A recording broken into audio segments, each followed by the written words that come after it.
Bismillahirrahmanirrahim. Assalamualaikum warahmatullahi wabarakatuh. Teman-teman sekalian, alhamdulillah kita ketemu lagi dalam program Booster Ramadan menjelang waktu berbuka puasa. Hari ini kita pengen bahas tentang keutamaan membaca Al-Quran atau tilawah Al-Quran atau tartil Al-Quran atau tadarusan kalau dalam bahasa tradisi kita di Indonesia. Ada banyak sekali ayat-ayat Al-Quran dan hadis-hadis Rasulullah SAW tentang keutamaan membaca Al-Quran. Salah satunya yang diriwayatkan oleh Imam Al-Baihaqi. Saya kira ini hadis menjadi maknanya umum, merangkum hadis-hadis yang lain tentang bagusnya atau kerennya membaca Al-Quran. Rasulullah SAW bersabda, "Afdalu ibadati ummati qiraatul Quran." Sebaik-baik ibadah umatku itu adalah membaca Al-Quran. Sebaik-baik ibadah umatku itu adalah membaca Al-Quran, qiraatul Quran. Sehingga kalau misalnya kita pengen nanya, Ustadz sepanjang bulan Ramadan ibadah apa ya yang paling bagus untuk kita lakuin?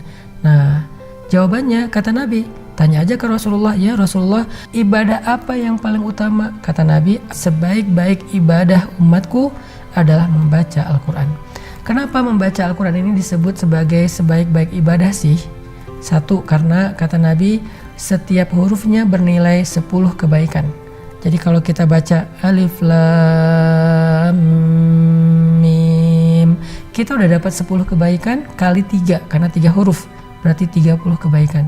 Satu kebaikan itu adalah kenikmatan dalam hidup kita. Bisa hubungan dengan pasangan yang harmonis, 1. Bisa rezeki yang halal, 2. Bisa kesehatan, 3. Bisa kebahagiaan, 4. Bisa diberikan keturunan yang soleh-solehah, 5. Bisa diberikan tetangga yang baik dan pengertian, 6. Bisa diberikan bos atau atasan yang baik, 7. Bisa diberikan ilmu yang bermanfaat, 8. Dan banyak lagi, 1 huruf, 10 kebaikan dalam hidup. Kalau kita baca Alif Lam Mim berarti 30 kebaikan dalam hidup. Hitung coba, 30 ini apa aja ya? Coba hitung 30, kita ngitung aja gak sanggup. Dan itu ternyata bisa kita dapetin dengan hanya membaca Alif Lam Mim. Tapi jangan menjadi orang yang terlalu qanaah ya, yang udahlah satu hari saya cuma butuh 10 aja, akhirnya nun, udah beres.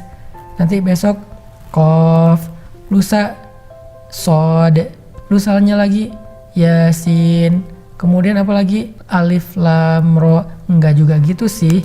Maksudnya ketika Nabi bilang pahalanya banyak itu supaya kita rajin baca Qur'annya. Kita baca satu hari 1 lembar, 2 lembar, 3 lembar, idealnya 1 juz.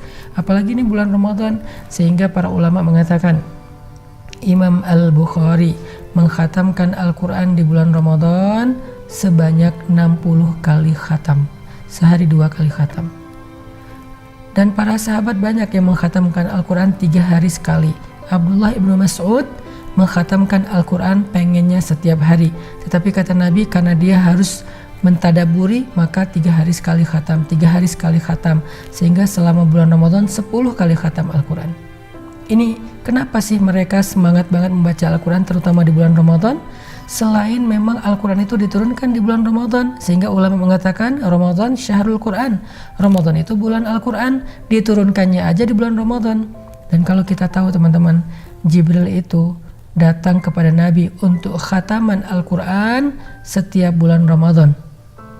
Kalau bulan-bulan yang lain, Jibril datang kepada Nabi menyampaikan wahyu. Tapi bulan Ramadan mentasmi, menyimak bacaan Nabi sampai khatam. Jadi Nabi itu kalau tadarusan bareng dengan Jibril. Sahabat kalau tadarusan bareng dengan Nabi, dan kita tadarusan bareng dengan ulama atau bareng dengan keluarga kita atau sahabat-sahabat kita. Kalau selama ini lagi ngetren, selama wabah ini kita banyak melakukan meeting online, sekarang coba tadarusannya secara online lewat aplikasi-aplikasi online meeting itu. Kita bisa gantian. Caranya gimana Ustadz? Bisa satu orang membaca, yang lain menyimak, seperti yang dilakukan Abdullah ibnu Abbas. Beliau baca, yang lain menyimak.